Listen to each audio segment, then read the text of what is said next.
สบายดีทุกคนมื้อนี้จะพาทุกคนไปเที่ยวเมืองเฟืองเนาะซึ่งว่าจะเป็นแนวใดนั้นก็อย่าลืมติดตามรับชมไปพร้อมกันแล้วก็อย่าลืมกด Subscribe เพื่อเป็นกำลังแห่งใจให้ลิวเด้อทุกคนโอเคเขาก็เคยเป็นแต่มักด่าผู้ชายเลยอันนี้ก็ถือเขาด่าตลอดมาข้างเขาเนี่ยไม่ได้ใจเขาทำนี่เองหน่อยให้ไอ้นั่น คิด ไง เลย ขนมแม่นวะขนมเมื่อกี้เขาบอกคือตอนนี้เขาก็มาถามบักเนาะเพื่อจะข้ามไปทางเบื้องนั้นเนาะเขาจะไป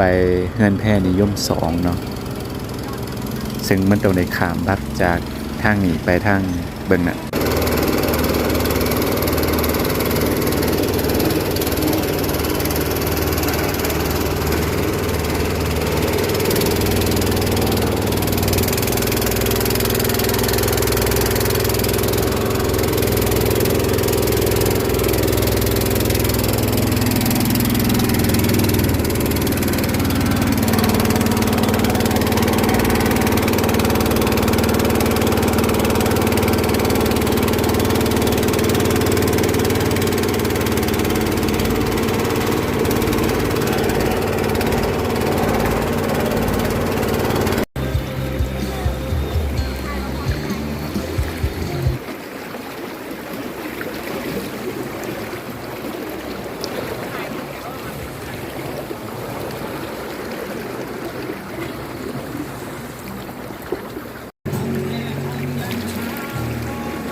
อะไรบ้างอะไรอย่างยังโตเลยโอ้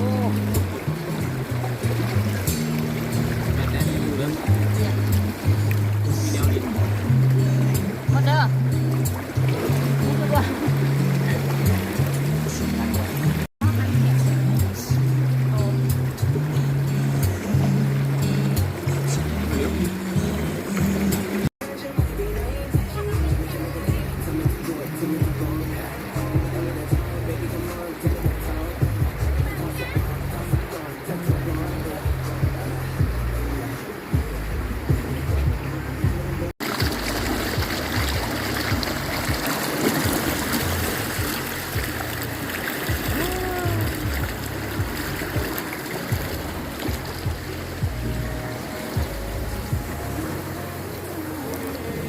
หลังจากข้ามบักก็มาฮอดแล้วเนาะอันนี้ก็จะเป็นเฮือนแพเนาะต่างเรียงรายกันอยู่ตามแคมป์หนัง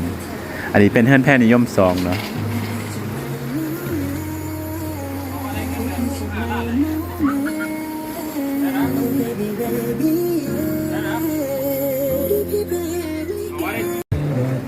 อันนี้ก็จะเป็นบรรยากาศตอนแรกเนาะจะเห็นว่าตะเวนไก่จะตกดินเลยเนาะบรรยากาศก็จะเย็นๆ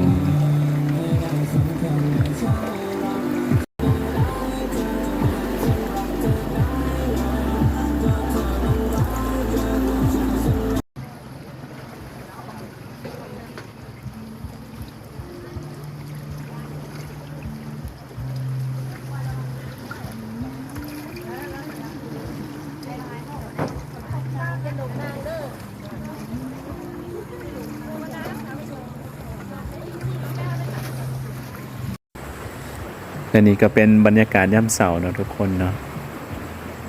เย็นสบายขนาดเลยช่วงนี้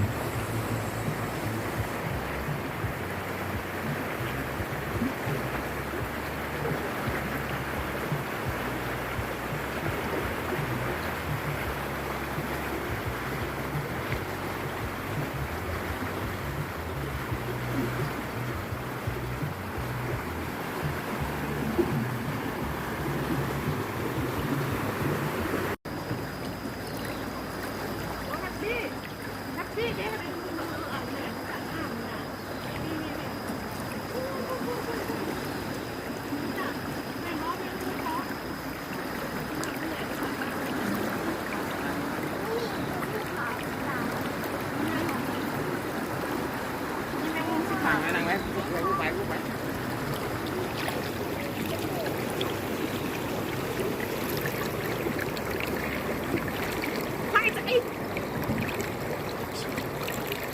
ายวิดีโอโอ้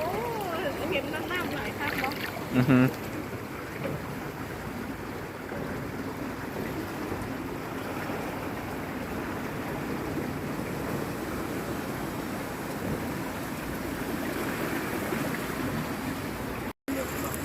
นี่ก็เป็นบรรยากาศยามกลางเว้นเนาะเดี๋ยวริวจะพาทุกคนไปเลาะเบิงเนาะเรียบเบิงแต่ละห้องเนาะเสียดายริวบ่ได้ถ่ายแต่ในห้องมาให้ทุกคนเบิงเนาะ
และนี่ก็แม่นหาดผาตึงเนาะอันที่อันเห็นเนี่ยมันผาตึงเนาะแล้วก็สิมีตูบเนาะอยู่ตามแคมน้ำเนี่ยแล้วก็มีครัวข้ามน้ำนี่ไปน้ำก็ใสเขียวเลยนะ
จับผิด